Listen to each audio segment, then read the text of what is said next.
You're lying awake at 2 a.m., stuck on repeat with the same question. Why isn't God answering me? Maybe it's losing your job, a broken relationship, or the uneasy feeling that you're spiritually stuck. Doubt isn't just a feeling, it's a storm that can drown your peace. But what if doubt isn't the end, but the invitation? Let me introduce you to the faith system, a simple way to find your way back to God when life feels like it's dragging you under.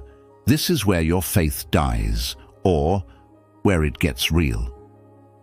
Are you ready to stop feeling stuck in confusion and start walking in purpose? We've all been there. Prayers that seem to vanish into the air, moments of, God, where are you? When everything's falling apart.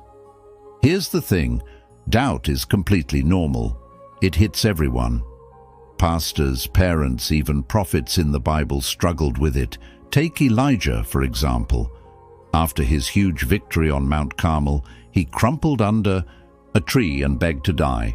1 Kings chapter 19, verse 4. If someone like Elijah went through that, why wouldn't we? The enemy feeds on our uncertainty, trying to convince us of lies like, God has forgotten you. Your faith isn't enough and hope is a waste of time. But what if I told you that doubt isn't the end of the road? What if it's actually a pathway to stronger faith? Let's get honest. When was the last time you allowed yourself to ask the hard questions? Questions like, does God actually care about me? Is the Bible really true? Am I just fooling myself? We often hide these doubts because we're scared people will think we're bad Christians. But Jesus never said, only people who are 100% certain can follow me. Instead, he said, come to me, all you who are weary. Matthew chapter 11, verse 28. The real problem isn't having doubts, it's pretending we don't have them. So why do we keep acting like we've got it all figured out? Here's the truth. Doubt isn't the opposite of faith. It's actually part of the journey, and that's what the faith system is all about. Not pretending, not faking it, but walking through it. Let us now break down the faith system, starting with F for face your questions. Faith starts with honesty, not pretending everything's fine. God never asked you to put on a mask. Look at the book of Psalms. They're full of real questions, tears, and even anger.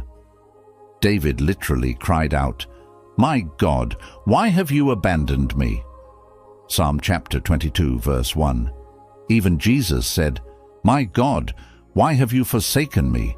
Here's what you need to do. Identify your doubts. Write them down.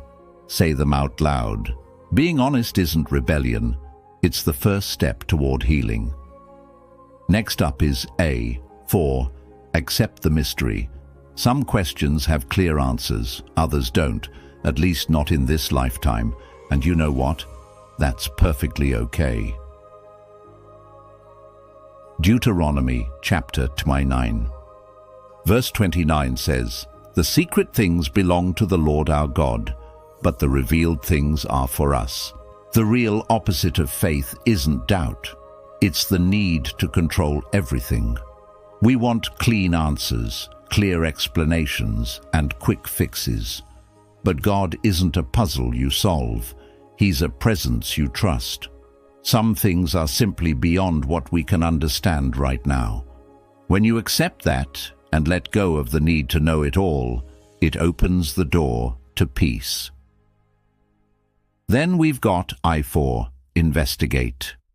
Scripture. The Bible isn't just any book. It's your guide through the storm.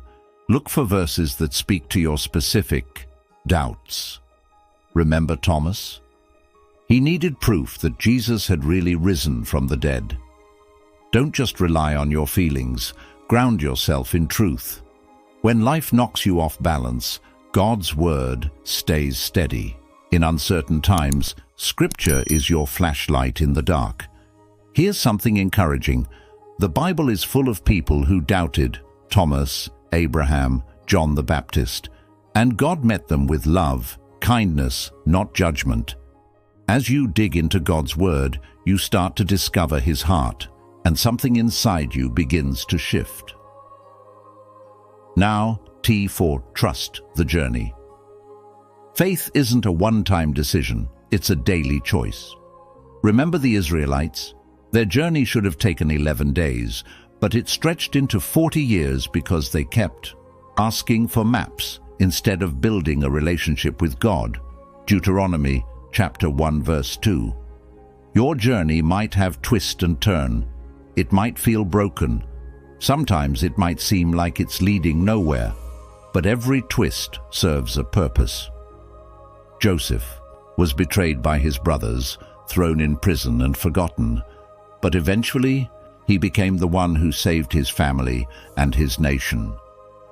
Moses wandered in the wilderness for 40 years before he got to lead others to the promised land. Even Paul begged God to take away his suffering, and God said, "My grace is enough for you." Your story might feel confusing right now, but just because you can't see the whole picture today doesn't mean God isn't still writing it. Even in the darkest moments, keep putting one foot in front of the other. As Psalm chapter 23, verse 4 reminds us, "Even when I walk through the valley of the shadow of death."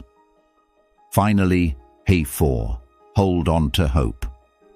Hope isn't just wishful thinking, it's a choice you make. Joseph spent years in prison, but Genesis chapter 39 verse 21 tells us the Lord was with him.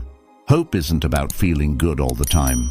It's about trusting that God is good, even when you can't see it. Romans 5 explains it this way. Suffering produces perseverance.